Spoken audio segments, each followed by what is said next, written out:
t'assure que je ne juge personne, hein. Je m'interroge simplement sur la société actuelle. Et je me demande pourquoi, sur 7 milliards d'êtres humains, la personne qui pue vient s'asseoir à côté de moi. Tu vois, je me pose juste la question. Peut-être que je pue aussi, et que du coup elle tente de créer des liens entre collègues de puanteurs. Mais pourquoi dans un bus où il y a 42 places disponibles, cette personne décide de s'asseoir à côté de moi? Déjà de base, le regroupement important d'individus dans les transports en commun laisse place à des odeurs qui me donnent envie de passer mon permis. Mais si en plus la personne qui pue le plus parmi toutes les personnes qui puent décide de venir près de moi, eh ben je suis piégé, je suis victime de la société. Et pire, cette personne a la brillante idée de me raconter toute sa vie. Parce que le comble de la personne qui pue, c'est qu'elle sait pas qu'elle pue. Du coup, moi j'adopte la position d'urgence et de sécurité. Les gestes qui sauvent, comme on dit. Bon, c'est pas non plus incroyable, hein, mais je t'assure que ça peut sauver des vies. Mais pourquoi on leur dit pas qu'ils puent, tout simplement? Pourquoi c'est un sujet tabou? Alors que ce serait tellement plus simple de les prévenir. Voilà, je préfère te le dire, hein, comme nous sommes amenés à nous côtoyer régulièrement. Tu pues, Jean-Claude. Je ne sais pas ce que tu pues, mais tu pues, Jean-Claude. Donc va voir un spécialiste de la puanteur et reviens-nous en forme demain matin, quoi. Mais non, à la place de ça, on prévient les autres pour vérifier qu'on n'est pas fou. Dis, c'est moi ou Jean-Claude, il pue, hein, ouais, hein. Étape 2, on en rigole.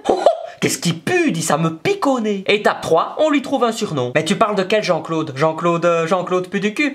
Mais si ça tombe, moi je pue et je le sais même pas. Parce que moi j'ai un ami qui schmoute et j'ai jamais osé lui dire, hein. Oui, j'ai déjà fait des sous-entendus pour qu'il comprenne. Du genre, est-ce que tu veux un chewing-gum? Ou oh ben tiens, j'ai mon déodorant, est-ce que t'en veux un petit peu? Pour son anniversaire, je lui ai même offert un parfum. Mais ce con, il est allergique. Parce qu'en plus, il y a plusieurs odeurs de puanteur, hein. Ben oui, sinon ce serait trop facile. Ben d'abord, il y a ceux qui sentent la transpiration du matin au soir. Ça, c'est la puanteur de base. Ah ben moi, les gens qui sentent déjà la transpiration à 8h du matin, je trouve ça fascinant. La journée a pas encore commencé, ils sont déjà trempés de la tête aux pieds. Et à 17h, tu sais qu'ils puent encore plus, mais toi tu ne le sens plus. Ton organisme s'est habitué. Ouais, c'est un phénomène que j'ai analysé. Après, il y a tous ceux qui sentent le café. Ça, c'est un incontournable de la société. C'est souvent une odeur associée aux profs déprimés ou aux collègues de travail surexcités. Et paradoxalement, celui qui pue le café a toujours quelque chose à te raconter. Ouais, mais souvent très près de toi comme ça. Tu vois, il se colle ici. Il veut être sûr que tu respires bien les arômes dégueulasses de son haleine puante. Ouais, c'est ça, il a été engagé pour que tu meurs asphyxié. Je sais pas si t'es au courant de la dernière info qu'on a reçue en réunion,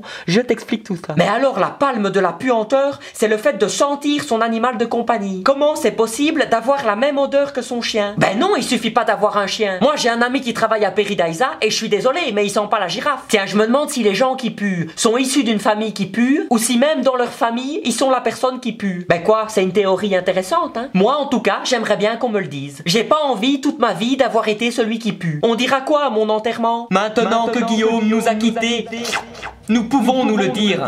Qu'est-ce qu'il puait la mort? Et une fois de plus, je me moque pas. J'essaie de comprendre. De quoi? Qu'est-ce qu'il y a? Est-ce que toi tu pues? Ben est-ce que tu pues? Oui et non, oui et non. Disons que si je te parle de tout ça, c'est que c'est pas anodin. Ben enfin, reviens, c'était pas méchant. Toi en plus tu pues des pieds, c'est pas pareil, hein, c'est moins grave. Tu vois, hein, depuis qu'il est parti, on ne sent plus rien. T'avais raison.